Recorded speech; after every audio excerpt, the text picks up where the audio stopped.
Sobat cuan, pernah nggak ngerasa heran kenapa setiap kali ada gejolak di pasar energi global, harga bensin di SPBU langsung naik dan nilai rupiah kita ikut melemah? Ini bukan kebetulan. Ada mekanisme berlapis yang bikin Indonesia selalu kena dampak setiap kali harga minyak dunia bergejolak. Tapi yang lebih penting, di balik tekanan itu selalu ada peluang investasi yang bisa kamu pelajari. Yuk kita bedah sampai tuntas. Oke, kita mulai dari akar masalahnya. Kenapa harga minyak dunia itu sangat mudah bergejolak? Jawabannya ada di dua sisi sekaligus, sisi supply dan sisi permintaan. Dari sisi supply, banyak yang bilang harga minyak itu naik karena jalur laut di Timur Tengah ditutup. Padahal, sebetulnya di balik itu ada strategi tersembunyi dari negara adidaya yang tentu kita tahu siapa. Kita lagi ngelihat pergeseran besar di mana kebijakan energi global mulai dipakai sebagai alat negosiasi politik yang sangat agresif. Ada dorongan kuat untuk memaksa produksi domestik mereka naik gila-gilaan demi menekan harga global. Tapi di sisi lain, mereka juga pengen ngeproteksi pasar mereka sendiri. Istilahnya, energi bukan cuma komoditas lagi, tapi udah jadi alat diplomasi. Tapi ada faktor yang lebih dalam lagi dan sering luput dari perhatian.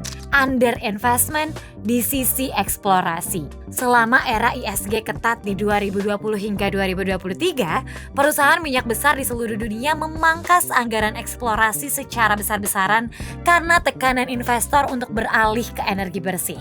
Akibatnya, kapasitas produksi minyak baru sangat minim. Membangun sumber minyak baru rata-rata butuh 7 hingga 10 tahun, yang artinya solusi supply tidak bisa datang dalam semalam. Di sisi permintaan, negara-negara berkembang seperti India, China, dan ASEAN masih terus tumbuh dan membutuhkan lebih banyak energi setiap tahunnya. Kombinasi dari dua hal ini, yaitu supply yang sulit bertumbuh cepat plus permintaan yang terus naik, menciptakan kondisi di mana harga minyak punya kecenderungan struktural untuk tetap tinggi dalam jangka menengah. Dan setiap kali harga melonjak, perusahaan-perusahaan energi justru berpotensi panen. Nah, kenapa kita di Indonesia harus peduli soal semua ini? Pertama, Indonesia sudah bukan lagi negara eksportir minyak seperti dulu. Sejak tahun 2003 kita menjadi net importer, yang artinya kita lebih banyak membeli minyak dari luar negeri daripada menjualnya untuk memenuhi kebutuhan dalam negeri.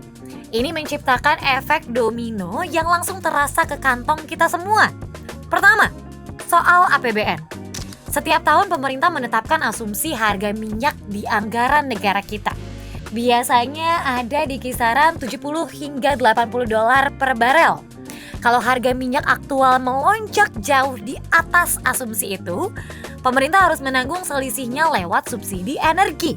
Setiap kenaikan 1 dolar saja di atas asumsi, beban subsidi bisa bertambah kisaran 7 sampai 10 triliun rupiah. Kedua, tekanan ini ujung-ujungnya akan jatuh ke rupiah. Karena Indonesia harus membayar impor minyak dalam dolar Amerika, permintaan dolar meningkat dan rupiah kita bisa berpotensi semakin tertekan. Ketiga, efek dominonya sampai ke meja makan kita. Contohnya, harga pupuk. Harga ini sangat bergantung pada energi. Saat harga energi naik, biaya produksi pangan ikut naik. Inflasi meningkat dan pengeluaran masyarakat membengkak. Sementara pendapatan belum tentu naik secepat itu. Jadi, gejolak harga minyak bukan cuma urusan para trader, tapi ini urusan semua warga Indonesia. Lalu, apa yang kemungkinan akan terjadi dalam 12 bulan ke depan? Ada 3 tren besar yang perlu kamu pantau. Pertama, permintaan energi global diproyeksikan terus tumbuh. Negara-negara berkembang di Asia, terutama India, yang sedang mengalami boom industrialisasi akan menjadi driver utama kenaikan konsumsi minyak dunia dalam beberapa tahun ke depan. Kedua, suplai baru nggak akan datang dalam waktu dekat. Selama beberapa tahun terakhir, investasi eksplorasi minyak dipangkas besar-besaran. Akibatnya sekarang, sumur dan ladang minyak baru yang siap produksi itu jumlahnya sangat sedikit. Dan ingat, bangun infrastruktur minyak dari nol butuh 7 sampai 10 tahun. Jadi bukan soal nggak mau nambah produksi, tapi secara fisik memang belum bisa. Ini bukan masalah kecil yang bisa diselesaikan cuma dalam beberapa bulan ke depan. Ketiga, transisi energi global justru menambah permintaan energi jangka pendek. Ironi besar dari transisi ke kendaraan listrik dan panel surya adalah proses membangun infrastrukturnya sendiri membutuhkan energi yang sangat besar. Jadi di jangka pendek hingga menengah, permintaan energi konvensional masih akan tetap kuat. Kombinasi 3 faktor inilah yang membuat volatilitas harga minyak kemungkinan akan tetap tinggi setidaknya dalam 12 bulan ke depan. Dan ini membuka peluang bagi investor yang mau memposisikan portofolionya dengan tepat. Nah, bagaimana cara kita sebagai investor merespons kondisi ini dengan tepat? Strateginya disebut natural hedge. Logikanya simpel. Saat harga energi naik dan biaya hidup membengkak, investasi di sektor energi justru berpotensi naik dan bisa nombokin pengeluaran ekstra yang tadi sempat kita bahas. Ada 4 kelompok aset yang menarik untuk dipelajari. Pertama, saham energi Amerika Serikat. Ada ExxonMobil, si raja minyak. Pendapatannya langsung makin tebal setiap kali harga minyak naik $1 per barel tanpa perlu tambahan modal besar. ConocoPhillips, beda lagi ceritanya.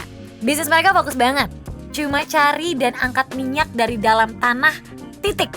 Gak ada kilang, gak ada bisnis sampingan.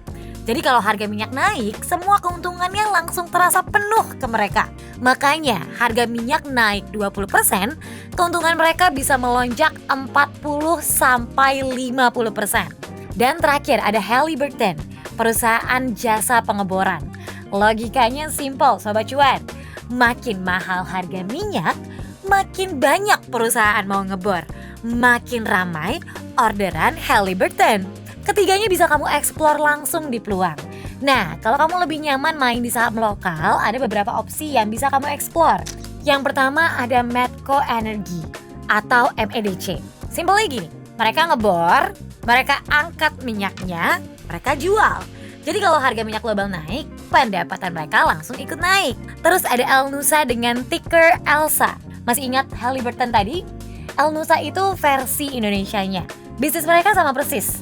Nyediain jasa buat perusahaan yang mau ngebor. Makin tinggi harga minyak, makin banyak yang mau eksplorasi. Makin ramai juga orderan Elnusa. Dan yang ketiga tentu ada PGAS atau perusahaan gas negara. Ini menariknya beda dari 2 yang tadi. PGAS justru diuntungkan dari tren jangka panjang, yaitu Indonesia yang pelan-pelan mulai beralih ke gas alam sebagai sumber energi. Jadi bukan cuma soal harga minyak hari ini, tapi soal kemana arah energi Indonesia 5-10 tahun ke depan. Ketiganya juga bisa kamu eksplor di peluang.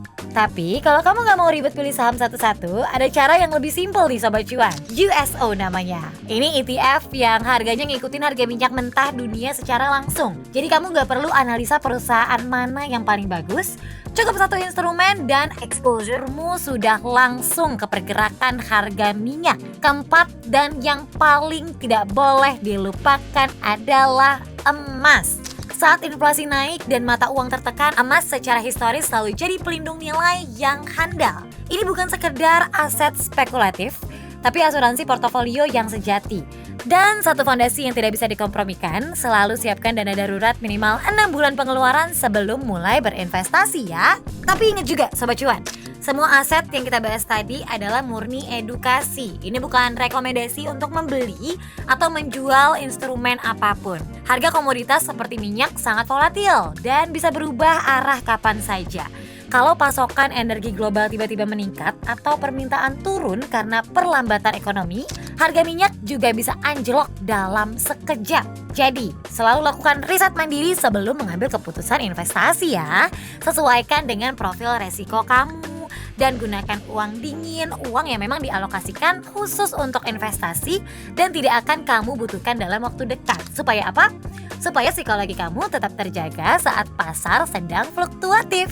Jadi, setelah kita pahami semuanya, pertanyaannya sekarang, langkah apa yang akan kamu ambil? Mulai lirik saham energi global atau domestik? Atau lebih nyaman eksplor emas dulu? Tulis di kolom komentar ya. See you in the next episode. Bye-bye.